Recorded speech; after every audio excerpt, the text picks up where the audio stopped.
In recent months, the whole world has been living in anticipation of peace.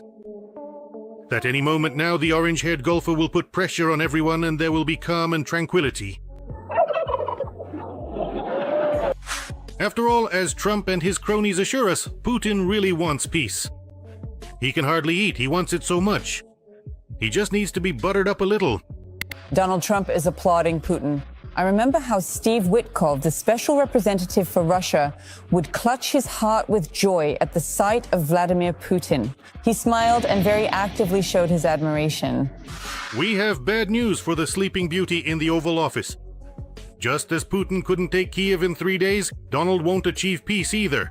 Not in 24 hours and not even in 24 months. Because Russia will never agree to a ceasefire. For Russia, peace means death. Putin's regime is now hooked up to the war like a life support machine. As soon as the war ends, the whole system will collapse and the country will begin to fall apart. 404. No concessions, no surrendering our positions. There can be no talk of making any concessions on those key points necessary to solve the tasks before us, including in the context of the special military operation. I want to emphasize that the various elements of Anchorage themselves represent compromise solutions. The President of the Russian Federation has also spoken about this. This is the foundation against which we will measure ourselves. The Kremlin has long since passed the point of no return and created a situation in which it cannot exist in peacetime. If the war comes to a sudden halt, Russia will experience the same thing as a loaded truck that slams on the brakes on a Crimean mountain road. The first to go flying, of course, will be the driver. He'll smash through the glass with his bald pale head and disappear into the unknown. Then the truck's wheels will come off and the trailer will detach. Bye-bye, guys. Even the most pro-Kremlin gung-ho patriots are horrified at the thought of peace and are asking themselves 3 fundamental questions. What will happen to an economy that's been built around war? What should be done with the million killers and looters who will return to Russia, motherland? And how do you explain to a population intoxicated by fascism that the goals of the special military operation have not been achieved and that Ukraine could not be subjugated? These people are sitting on golden toilets. They hardly think about the fate of their own country. As for the economy, after the war, Russia will face the 90s squared. Even now, almost every sector is in a severe crisis. The coal, metallurgical, and machine-building sectors are in a state of clinical death. Everything is still more or less holding together thanks to the military-industrial complex. But after the war ends, the free ride of bottomless government contracts and inflated salaries will be over. The last stronghold of Putinomics will collapse. We are already seeing signs of crisis even in the military-industrial complex. Although it is precisely thanks to the military-industrial complex that the economic statistics are still tolerable, but those statistics are deceptive from start to finish. But even with its help, GDP can no longer be propped up. It still ends up at zero. In other words, this is stagnation. Economically, it's actually a crisis. If we look at the manufacturing sectors, specifically those producing goods and services for the population, the situation has been dire there for a long time. There is a sharp decline and a severe downturn. If anyone in Russia is hoping that sanctions will be lifted after the war with the swamp, they shouldn't count on it. The main sanctions were imposed by Europe, and it will never recognize the occupied territories as Russian. So the economic noose will continue to deprive them of oxygen, Moscow. Probably by now, even the most fanatical Z-patriot no longer believes that the sanctions are beneficial. The economic situation is bad and it's being concealed. For some reason, for reasons that aren't clear, we see that in order not to stir up the population or lead to apathy, there are some political psychological motives at play. Because, well, really, the economy is slowing down and it will keep slowing down throughout 2025, and quite seriously. It started getting bad in the summer and certain sectors are facing major difficulties. Even if the US lifts the oil embargo, it will be very difficult to return to the market. The oil market is very dynamic. If you lose a client, they quickly find a replacement. And considering that America is a competitor to Russia in the hydrocarbon trade, it's not at all certain that there will be any easing of sanctions. So the picture for Russia after the war seems quite clear. Miners are smashing tiles on Red Square with their helmets, peasants are finishing off the last locusts in the fields, Teachers are burning Medinsky's textbooks to heat the school, and scientists, just like in the good old days, are selling Turkish sweaters.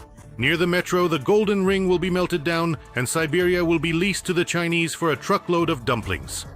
And all this time, pensioners are fighting for food at garbage dumps, although that's already happening now.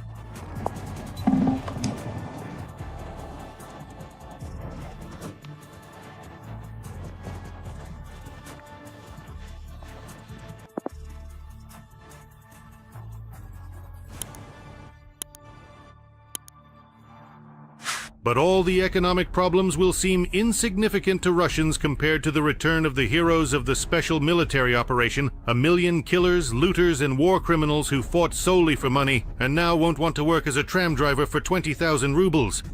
Moreover, even the Z supporters themselves admit that the Russian army is basically a branch of a prison. Real prison rules and codes have taken hold there. Hundreds of thousands of criminals have been released from prisons and armed. And under the new law, criminals are drafted into the army even before they are convicted. Killed your neighbor, had a drink. Off to the special military operation. What a thrill.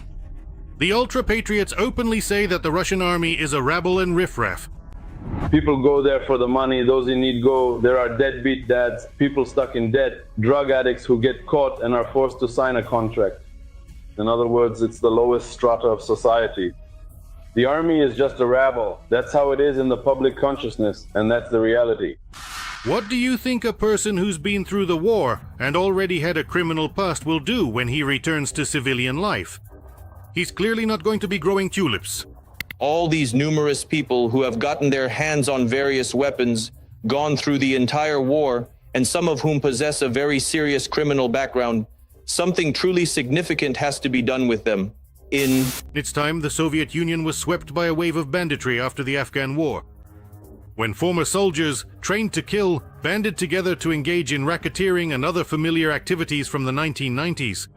But back then, veterans of the Afghan war made up a tiny percentage of the huge USSR, while Russia's population is half as large, but there are about 20 times more war veterans now. Over 10 years, 600,000 people from across the Soviet Union served in Afghanistan.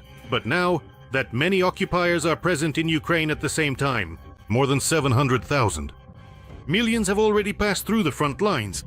As they say, do the math, figure it out. Can you imagine what will happen on the streets of Russia when all this so-called Holy Army comes back, drowning their traumatized minds in vodka? Even for an ordinary person, it's hard to return to normal life after a war. Now imagine hundreds of thousands of criminals with PTSD. Don't even try. It's impossible to imagine. A trip to buy bread in an average city will turn into a Mad Max-style adventure.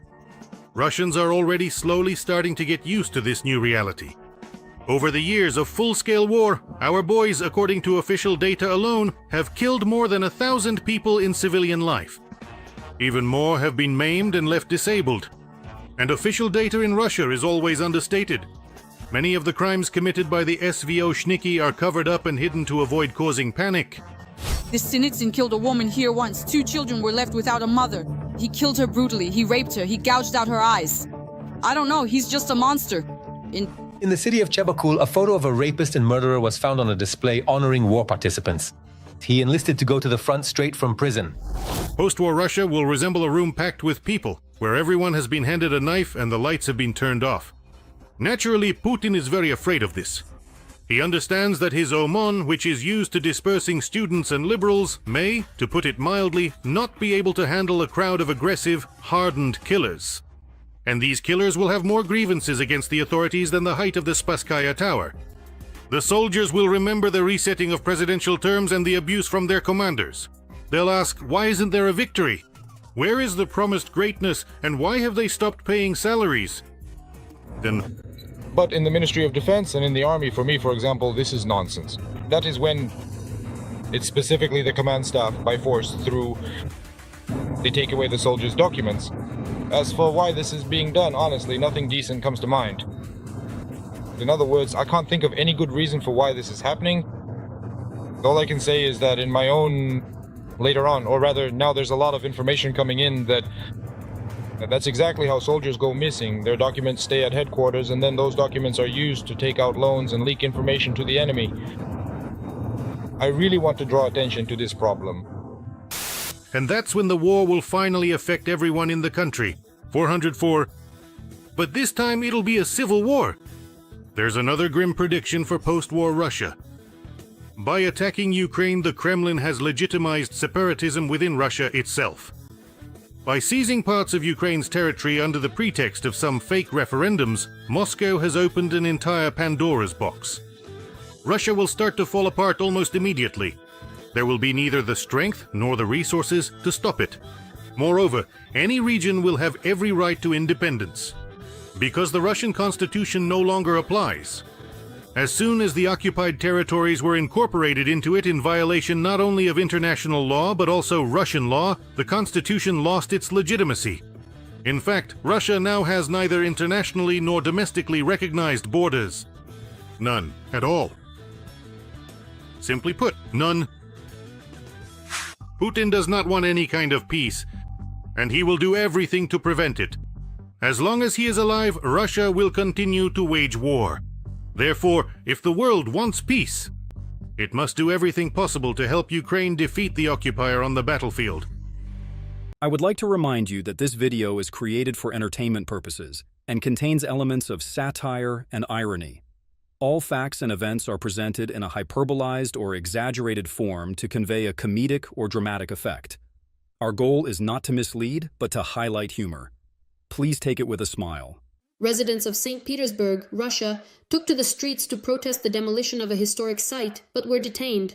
According to the Telegram channel Astra, on January 8th, security forces and migrant workers began demolishing the building of the former research institute of the pulp and paper industry.